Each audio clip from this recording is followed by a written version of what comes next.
It was supposed to be another regular Monday night segment on MSNBC. Nothing dramatic. Just another roundtable, some light sparring. The kind of background noise most viewers kept on while scrolling social media. But that evening in Stamford, something felt tighter. Not louder, but tense. Like a spark waiting for oxygen. The table was set with 5 voices. An anchor, a Republican strategist from Indiana, a policy analyst from Arizona, and 2 congresswomen, sitting across from each other like rival queens. Tulsa Gabbard, seasoned, unbothered, ever calculated, and Jasmine Crockett, the sharp, first-term Texas representative whose legal roots ran deep. The topic: Trump. Again.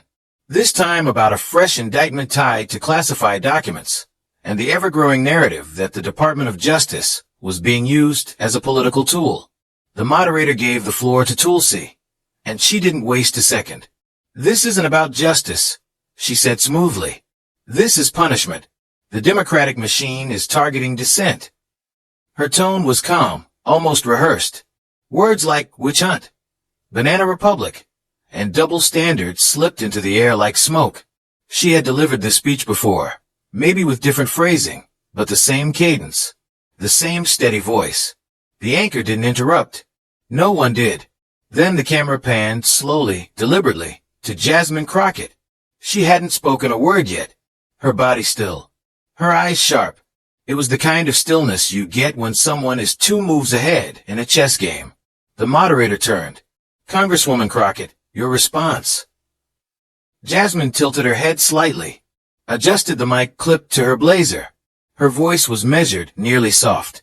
"With respect," she began, "I think that framing is not just misleading, it's dangerous." Tulsa tried to interrupt with a polite smile. "Dangerous how?" But Crockett didn't take the bait. Her gaze stayed forward, her voice steady. "Because it's a disservice to the public to imply legal accountability is partisan. These aren't tweets or bad optics.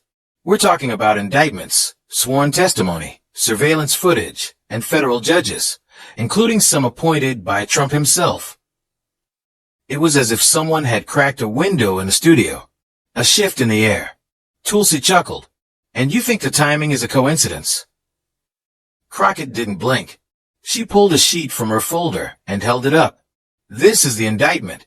Unsealed. Public. And here." She flipped to another document. "This is the DOJ's timeline. Their investigation started months before Trump even announced he was running again. Timelines don't lie. Feelings do."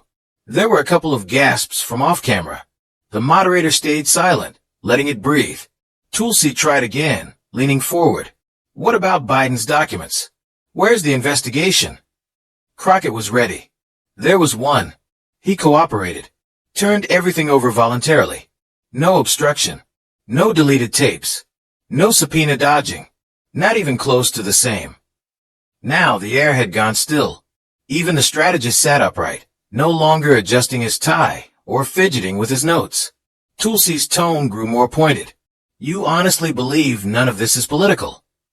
"I believe in the rule of law," Jasmine replied. "And when we start making excuses for breaking it, especially for powerful people, it's not the law that falls apart. It's public trust." And just like that, the panel froze. Not from volume, there wasn't any yelling, but because Jasmine had touched something raw. Bigger than Trump. Bigger than Tulsa. Bigger than the moment. It wasn't a talking point. It was a challenge. Tulsa straightened. She wasn't done. "Let me ask you something. If it were Obama or Clinton under indictment, would you be saying the same thing? Or would you be calling it a political hit job?" The anchor began to raise her hand, a gesture to calm the heat. But Crockett didn't flinch. She waited. When Tulsa was clearly done, she answered with the calm of someone who didn't need to prove anything. "I don't debate hypotheticals," she said. "I deal in facts. And the fact is, Trump isn't being charged for being Trump. He's being charged for breaking the law. Repeatedly. Brazenly. That's not political. That's prosecution." The Republican strategist tried to mediate. "But don't you think the public sees an imbalance?" Crockett responded instantly. "Some always will.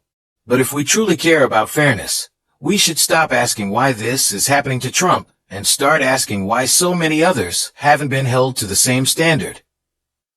Tulsi's voice grew sharper. I took an oath to the Constitution, and I'm not going to stand by while the DOJ becomes a weapon. Jasmine leaned forward slightly. I took that same oath, and it includes defending the systems that prevent tyranny, even if that means holding someone from my side accountable. Tulsi shot back. You believe in that system? While people rot in prison for weed, for missed court dates? You support that, but want to pretend the DOJ is sacred now. Jasmine didn't raise her voice, but her tone changed, low, direct, almost surgical. Don't assume you know my fight. I spent my legal career defending those people, the ones forgotten by the system. I didn't come here to defend Trump's feelings. I came here to talk about facts. And in this country, breaking the law is supposed to come with consequences, no matter your zip code, your race, or your net worth. The panel went still again. The strategist was staring. The analyst stopped writing. Tulsi's jaw was tight. You're just defending your party, she said. I'm defending truth, Crockett replied. And if that truth makes your side uncomfortable, maybe the issue isn't the truth. Maybe it's your side. The host glanced off camera, unsure if they should cut to commercial or keep rolling. But Tulsi went personal. You're new here, she said, trying to prove something. Crockett's eyes met hers, calm and unwavering. I'm proving one thing, she said, that no one gets a free pass. Not for wearing a suit, not for sitting in Congress, and certainly not for spreading lies on national television. Tulsi's face hardened. The smile she wore earlier was gone now. So you think this is about me defending Trump? Jasmine stared back. I think it's about you defending relevance. That line didn't explode. It just landed. Hard. Tulsi looked like she might respond, but paused. For the first time all night, she didn't have a comeback ready. The moderator leaned forward, finally breaking the silence.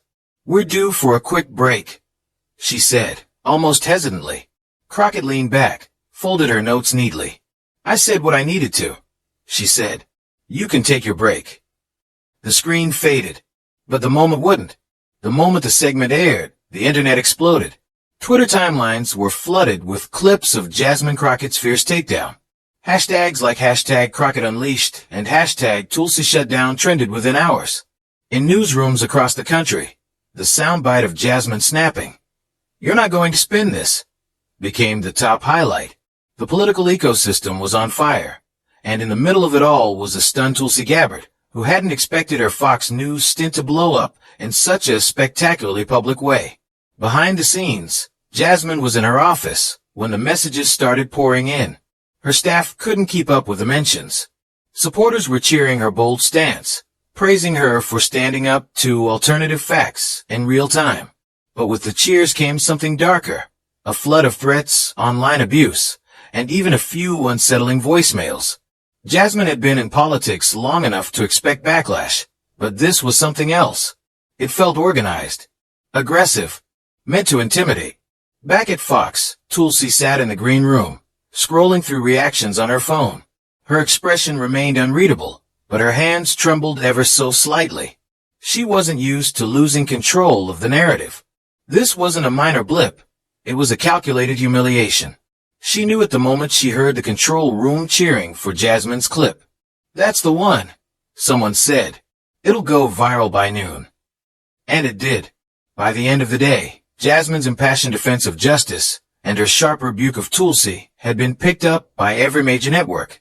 CNN called her a rising voice of accountability. MSNBC dubbed her a torchbearer for truth in the post-Trump age. Even some conservatives grudgingly admitted she'd held her own. But the attention came with weight.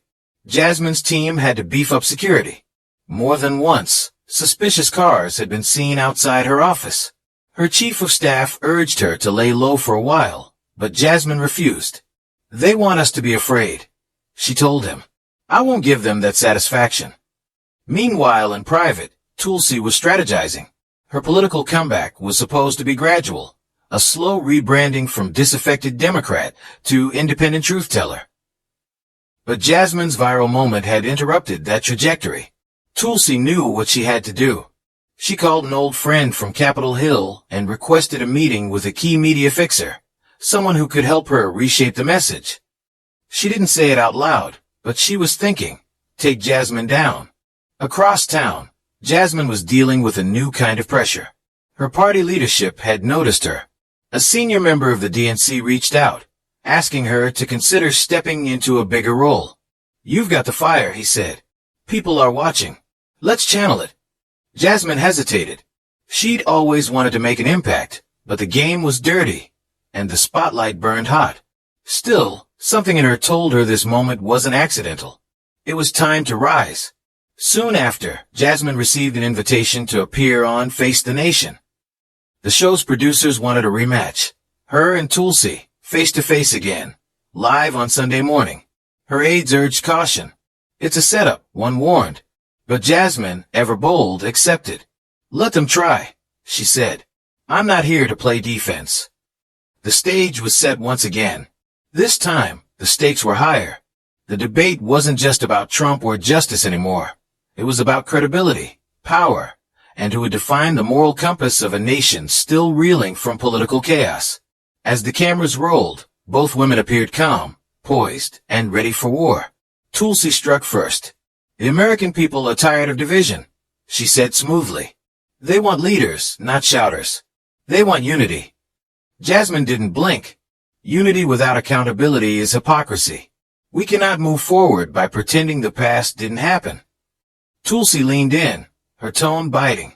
And what about the future? Is your solution just to indict every political rival? Is that justice or revenge? Jasmine's voice dropped, quieter but more powerful. Revenge is what we've been living through. What I want is honesty. What I want is the rule of law to apply to everyone, not just the powerless. The host tried to jump in, but the tension between the women had taken over. It was no longer a debate. It was a reckoning. Outside the studio, protesters had gathered. Some carried signs praising Jasmine. Others shouted Tulsa's name with admiration. The nation had split again, this time, not on party lines, but on the question of truth itself. In the weeks that followed, things escalated further. Jasmine received a subpoena to testify before a newly formed Media Ethics Committee, a vague, hastily arranged panel rumored to be pushed by allies of Tulsa. The committee's purpose? To investigate misinformation and political broadcasting. It was clearly retaliation. Jasmine showed up anyway, armed with facts and ferocity. Her opening statement was brief but devastating. If calling out lies is now considered unethical, then perhaps this committee should start with itself. Her words echoed through the chamber. As Tulsa watched from a monitor backstage, she couldn't help but feel a pang, not of guilt, but of recognition. Jasmine was formidable, more than an opponent. She was a mirror reflecting the very truth Tulsa had once claimed to care about. But it was too late for second thoughts. The game had begun.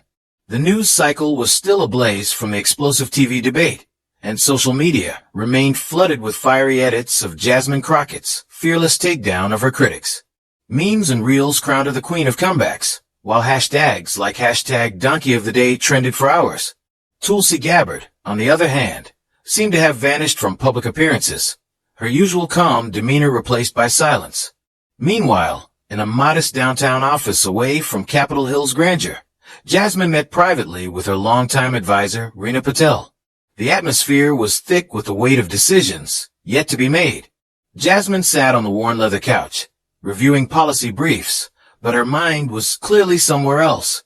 You haven't blinked in 10 minutes, Rina observed, pouring coffee into paper cups.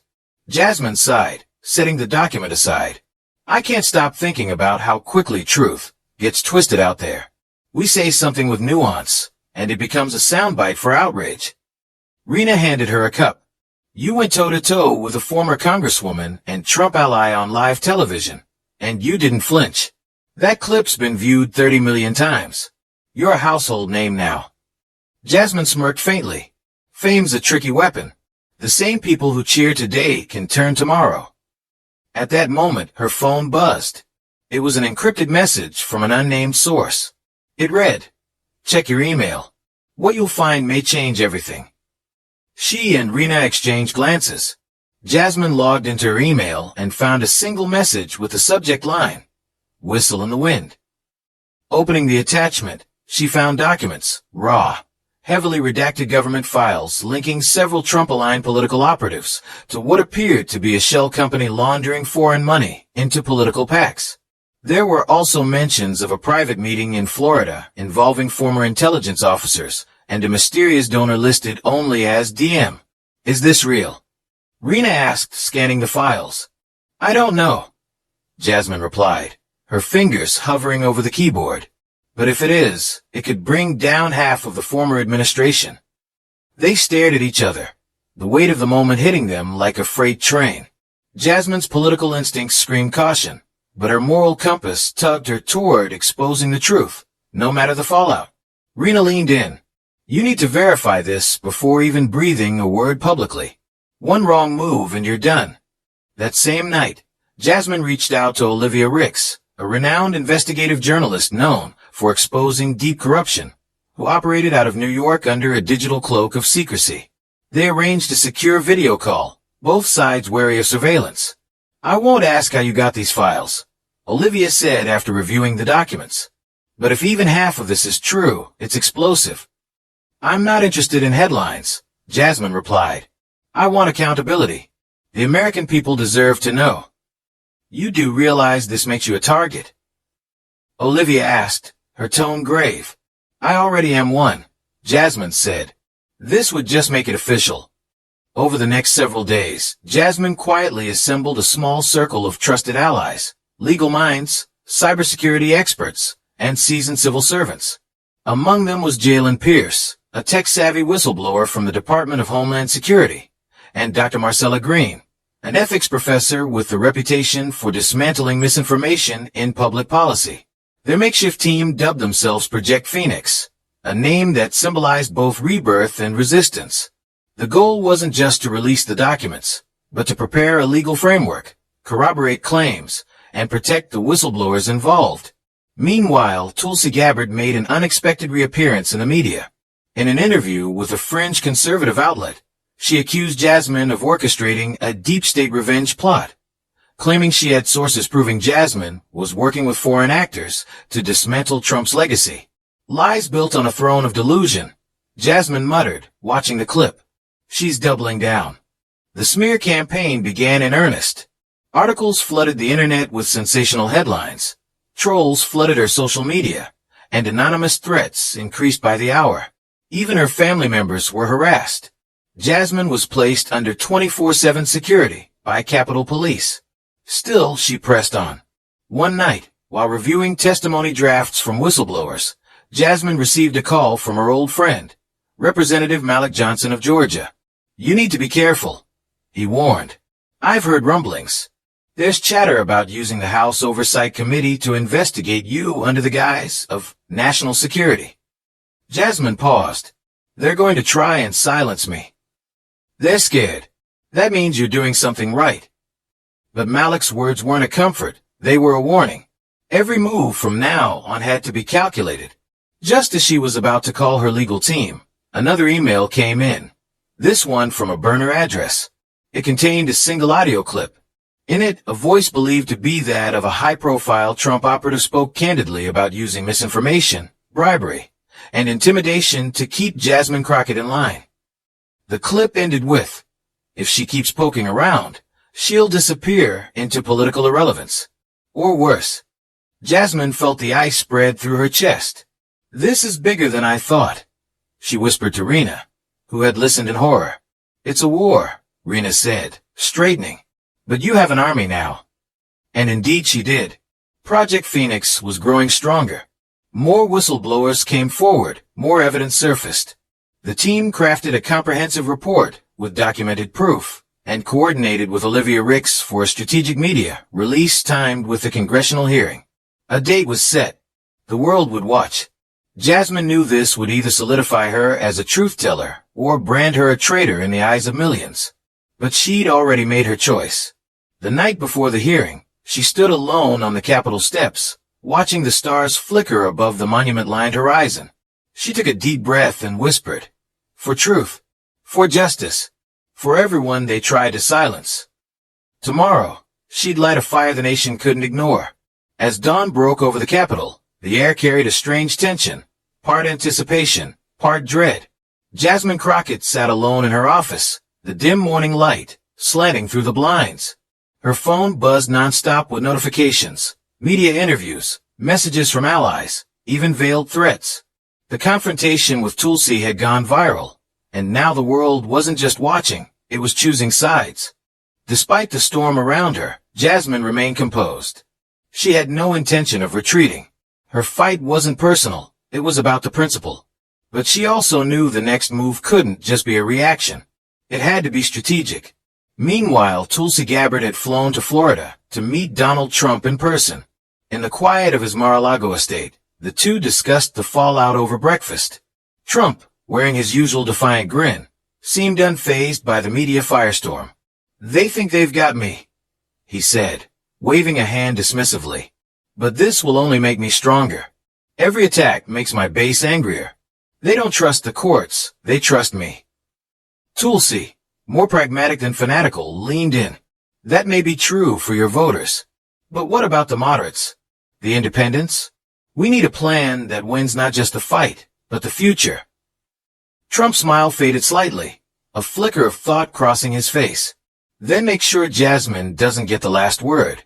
This isn't just about law and justice. This is about who controls the narrative." Back in D.C., the media was ablaze. Jasmine's speech had become a rallying cry. Young activists were quoting her. Late-night hosts turned her phrases into punchlines. Even in conservative circles, some began to wonder if her directness was what America needed in this moment of moral fog. But Jasmine wasn't celebrating. She was preparing. That afternoon, she called a private strategy meeting with legal scholars, political allies, and civil rights advocates. She wanted to build a case, not just against Trump, but against the system that allowed him and others to skirt accountability. "The real issue isn't just Trump," she said passionately, pacing the room. "It's the cracks in the system, the loopholes, the selective justice, the performative politics. We either fix this now, or watch democracy bleed out slowly." Among those present was an independent journalist, Nia Alvarez, who had been documenting the political chaos for months. Nia, usually an observer, raised a hand. "What if you made this bigger than just Washington? What if you took it national, rallies, town halls, a movement?" Jasmine hesitated. It wasn't what she had planned, but the idea sparked something deeper. Maybe this wasn't just a political fight. Maybe it was a national reckoning. As her team drafted plans, Tulsi returned to the Capitol, this time with a different tone. The confrontation with Jasmine had stirred more than just partisan flames. Some viewed her as a traitor, others as a truth-teller. But even Tulsi knew the next move had to be more calculated. She requested a closed-door session with key Republican leaders, arguing that an aggressive pushback against Jasmine would backfire. "She's not just fighting Trump," Tulsi explained. "She's exposing the fragile myth we've been protecting, that justice in America is blind." Some were skeptical. Others silently agreed. A few even began to wonder whether protecting Trump at all costs was worth the long-term fracture of their party's identity. Outside the chambers, the streets of D.C. were filling. Protesters on both sides rallied with banners, chants, and bullhorns. "Justice or just us," read one sign. "No crown for a criminal," read another. America, once numbed by scandal fatigue, was waking up. In a primetime televised address that evening, Jasmine stepped up to a podium. The Capitol loomed behind her. Her voice, calm yet charged with resolve, echoed across the nation. "This is not about Democrats or Republicans. This is about accountability. If power is allowed to outrun the law, then the law is no longer justice, it's just theater. We are not here to avenge anyone. We are here to protect everyone." She called for bipartisan oversight, transparency reforms, and safeguards against executive abuse. But she also made it personal.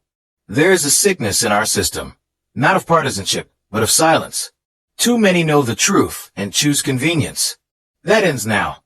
The address hit like a lightning bolt. Commentators on both sides scrambled to respond. Tulsi, watching from her hotel suite, didn't flinch. Instead, She picked up her phone and recorded a short video. "I disagree with Jasmine on many things," she began, "but she's not wrong about everything. We do need accountability. The question is, who decides what that looks like?" The video went viral, not for its content, but for its tone. Some saw it as a crack in the GOP wall. Others saw it as a bridge being built. In the days that followed, unexpected alliances formed. A few conservative lawmakers joined Jasmine's reform push. Civil society groups rallied across states. College campuses buzzed with debates. The courtroom was no longer the only battlefield. Now, the court of public opinion roared with power. Trump, feeling the shift, leaned harder into victimhood, holding rallies and doubling down on conspiracy claims. But even some of his longtime supporters began to murmur doubts. By the end of the month, the country found itself at a crossroads. The trial against Trump loomed. Jasmine had become a national figure, more than just a congresswoman, a symbol of modern accountability. Tulsa, once dismissed as a fringe figure, had reshaped herself as a reluctant realist, walking a tightrope between loyalty and truth. And America, fractured yet hopeful, stood on the edge of a new chapter. In the quiet moments before the final court date, Jasmine stood before a mirror, adjusting her blazer. Behind her, a photo of her late grandmother, a civil rights activist, stared back proudly. "This fight was never mine alone," Jasmine whispered. "It belongs to every voice that refuses to be silenced." She stepped into the corridor, the weight of history on her shoulders, and the future waiting just beyond the courtroom doors.